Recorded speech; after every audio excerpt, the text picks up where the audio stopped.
Om Sai Ram. Hello दोस्तों, आज मैं आपके सामने साईं सच्चरित्र का अध्याय नंबर 11 प्रस्तुत करने जा रहा हूं। यह कार्य मैं श्री साईं की प्रेरणा से ही कर रहा हूं और उन्हीं को समर्पित करता हूं। तो चलिए शुरू करते हैं। अध्याय 11। सगुण ब्रह्मा श्री साईं बाबा डॉक्टर पंडित द्वारा पूजन, हाजी सिद्दीक फाल के तत्वों पर नियंत्रण। इस अध्याय में अब हम श्री साईं बाबा के सगुण ब्रह्मा स्वरूप, उनका पूजन तथा तत्व नियंत्रण का वर्णन करेंगे। सगुण ब्रह्मा श्री साईं बाबा। ब्रह्मा के दो स्वरूप हैं, निर्गुण और सगुण। निर्गुण निराकार है और सगुण साकार है। यद्यपि वे एक ही ब्रह्मा के दो रूप हैं, फिर भी किसी को निर्गुण और किसी को सगुण उपासना में दिलचस्पी होती है, जैसा कि गीता के अध्याय 12 में वर्णन किया गया है।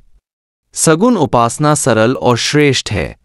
मनुष्य स्वयं आकार, शरीर, इंद्रिय आदि में है, इसीलिए उसे ईश्वर की साकार उपासना स्वभावतः ही सरल है। जब तक कुछ काल सगुण ब्रह्मा की उपासना न की जाए, तब तक प्रेम और भक्ति में वृद्धि ही नहीं होती। सगुण उपासना में जैसे जैसे हमारी प्रगति होती जाती है, हम निर्गुण ब्रह्मा की ओर अग्रसर होते जाते हैं। इसलिए सगुण उपासना से ही श्री गणेश करना अति उत्तम है। मूर्ति, वेदी, अग्नि, प्रकाश, सूर्य, जल और ब्राह्मण आदि सप्त उपासना की वस्तुएं होते हुए भी सद्गुरु ही इन सब में श्रेष्ठ है। श्री साईं का स्वरूप आंखों के सम्मुख लाओ, जो वैराग्य की प्रत्यक्ष मूर्ति और अन्य शरणागत भक्तों के आश्रयदाता हैं। उनके शब्दों में विश्वास लाना ही आसन और उनके पूजन का संकल्प करना ही समस्त इच्छाओं का त्याग है। कोई श्री साईं बाबा की गणना भगवत भक्त अथवा एक महाभागवत, महान भक्त में करते थे या करते हैं, परंतु हम लोगों के लिए तो वे ईश्वर अवतार हैं। वे अत्यंत क्षमाशील, शांत, सरल और संतुष्ट थे, जिसकी कोई उपमा ही नहीं दी जा सकती। यद्यपि वे शरीरधारी थे, पर यथार्थ में निर्गुण, निराकार, अनंत और नित्य मुक्त थे। गंगा नदी समुद्र की ओर जाती हुई मार्ग में ग्रीष्म से व्यथित अनेकों प्राणियों को शीतलता पहुंचाकर आनंदित करती, फसलों और वृक्षों को जीवन दान देती और जिस प्रकार प्राणियों की क्षुधा शांत करती है, उसी प्रकार श्री साईं संत जीवन व्यतीत करते हुए भी दूसरों को सांत्वना और सुख पहुंचाते हैं। भगवान श्री कृष्ण ने कहा है, संत ही मेरी आत्मा है। वे मेरी जीवित प्रतिमा और मेरे ही विशुद्ध रूप हैं। मैं स्वयं वही हूं। ये अवर्णनीय शक्तियां या ईश्वर की शक्ति, जो कि सत, चित और आनंद है, शिरडी में साई रूप में अवतीर्ण हुई थी। श्रुति, तैत्तिरीय उपनिषद में ब्रह्मा को आनंद कहा गया है। अभी तक यह विषय केवल पुस्तकों में पढ़ते और सुनते थे, परंतु भक्तगण ने शिरडी में इस प्रकार का प्रत्यक्ष आनंद पा लिया है। बाबा सबके आश्रयदाता थे, उन्हें किसी की सहायता की आवश्यकता न थी।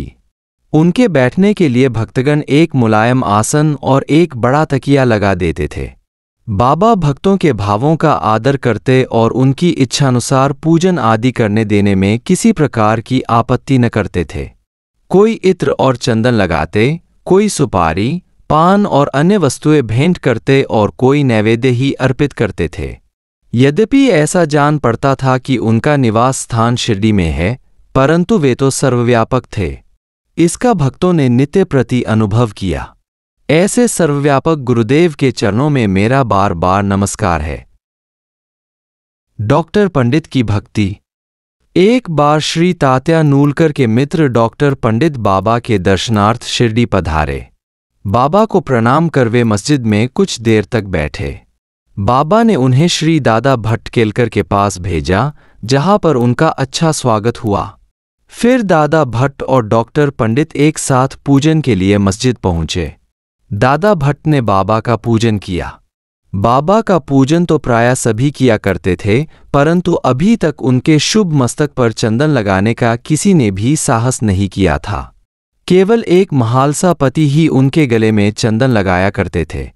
डॉक्टर पंडित ने पूजन की थाली में से चंदन लेकर बाबा के मस्तक पर त्रिपुंडाकार लगाया। लोगों ने महान आश्चर्य से देखा कि बाबा ने एक शब्द भी नहीं कहा।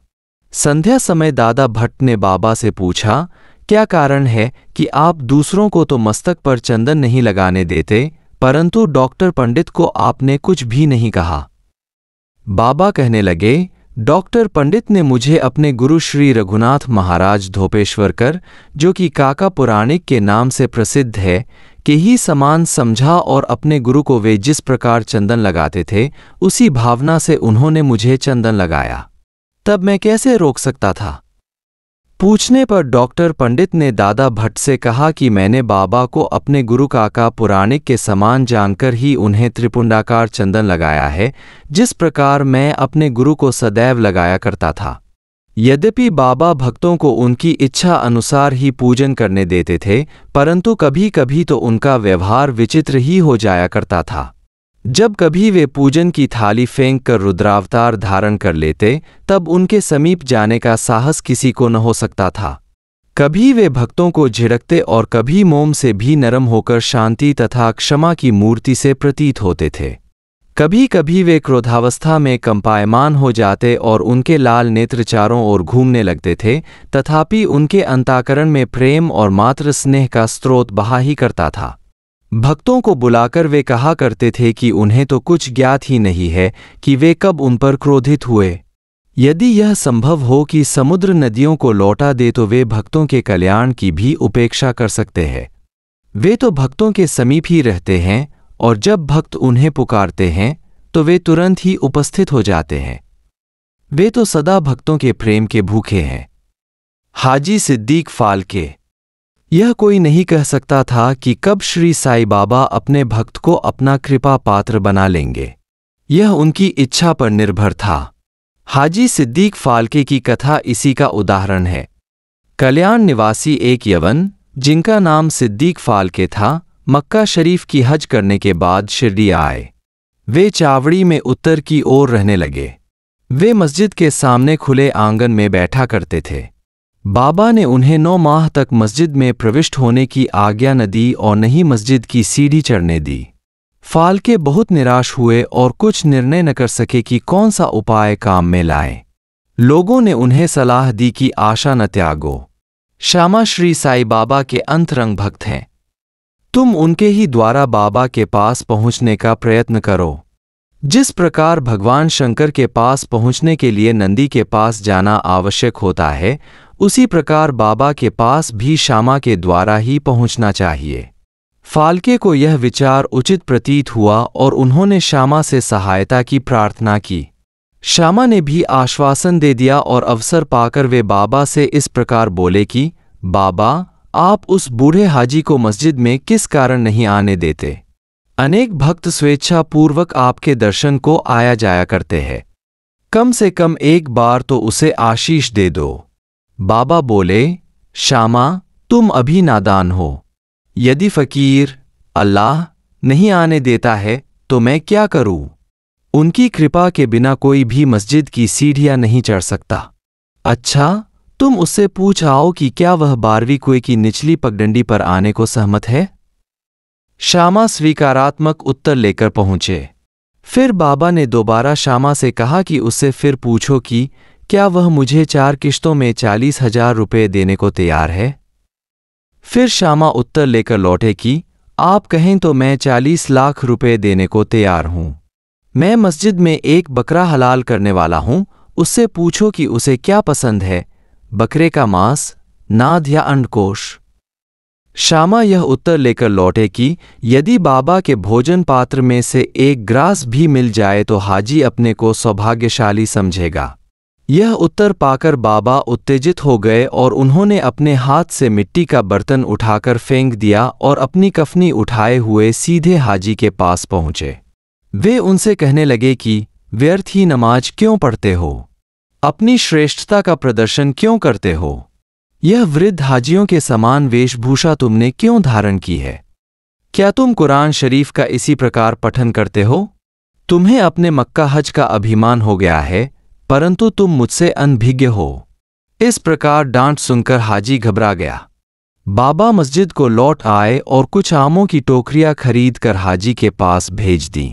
वे स्वयं भी हाजी के पास गए और अपने पास से 55 रुपये निकाल कर हाजी को दिए। इसके बाद से ही बाबा हाजी से प्रेम करने लगे तथा अपने साथ भोजन करने को बुलाने लगे। अब हाजी भी अपनी इच्छा अनुसार मस्जिद में आने जाने लगे। कभी कभी बाबा उन्हें कुछ रुपए भी भेंट में दे दिया करते थे। इस प्रकार हाजी बाबा के दरबार में सम्मिलित हो गए। बाबा का तत्वों पर नियंत्रण। बाबा के तत्व नियंत्रण की 2 घटनाओं के उल्लेख के साथ ही यह अध्याय समाप्त हो जाएगा। एक बार संध्या समय शिरडी में भयानक झंझावात आया। आकाश में घने और काले बादल छाए हुए थे। पवन झकोर रहा था। बादल गरज रहे थे और बिजली चमक रही थी। मूसलाधार वर्षा प्रारंभ हो गई। जहां देखो वहां जल ही जल दृष्टि गोचर होने लगा। सब पशु पक्षी और शिरडीवासी अधिक भयभीत होकर मस्जिद में एकत्रित हुए। शिरडी में देवियां तो अनेकों हैं, परंतु उस दिन सहायतार्थ कोई न आई। इसलिए सभी ने अपने भगवान साईं से, जो भक्ति के ही भूखे थे, संकट निवारण करने की प्रार्थना की। बाबा को भी दया आ गई और वे बाहर निकल आए। मस्जिद के समीप खड़े होकर उन्होंने बादलों की ओर दृष्टि कर गरजते हुए शब्दों में कहा कि बस शांत हो जाओ। कुछ समय के बाद ही वर्षा का जोर कम हो गया और पवन मंद पड़ गई तथा आंधी भी शांत हो गई। आकाश में चंद्रदेव उदित हो गए। तब सब लोग अति प्रसन्न होकर अपने अपने घर लौट आए। 2 एक अन्य अवसर पर मध्याह्न के समय धूनी की अग्नि इतनी प्रचंड होकर जलने लगी कि उसकी लपटें ऊपर छत तक पहुंचने लगीं। मस्जिद में बैठे हुए लोगों की समझ में नहीं आ रहा था कि जल डालकर अग्नि शांत कर दें अथवा कोई अन्य उपाय काम में लाएं। बाबा से पूछने का साहस भी कोई नहीं कर पा रहा था, परंतु बाबा शीघ्र परिस्थिति को जान गए। उन्होंने अपना सटका उठाकर सामने के खंभे पर बलपूर्वक प्रहार किया और बोले, नीचे उतरो और शांत हो जाओ। सटके की प्रत्येक ठोकर पर लपटें कम होने लगीं और कुछ मिनटों में ही धूनी शांत और यथापूर्वक हो गई। श्री साईं ईश्वर के अवतार हैं। जो उनके सामने नत होकर उनके शरणागत होगा, उस पर वे अवश्य कृपा करेंगे। जो भक्त इस अध्याय की कथाएं प्रतिदिन श्रद्धा और भक्ति पूर्वक पठन करेगा, उसका दुखों से शीघ्र ही छुटकारा हो जाएगा। केवल इतना ही नहीं, वरन उसे सदैव श्री साईं चरणों का स्मरण बना रहेगा और उसे अल्पकाल में ही ईश्वर दर्शन की प्राप्ति होकर उसकी समस्त इच्छाएं पूर्ण हो जाएंगी और इस प्रकार वह निष्काम बन जाएगा।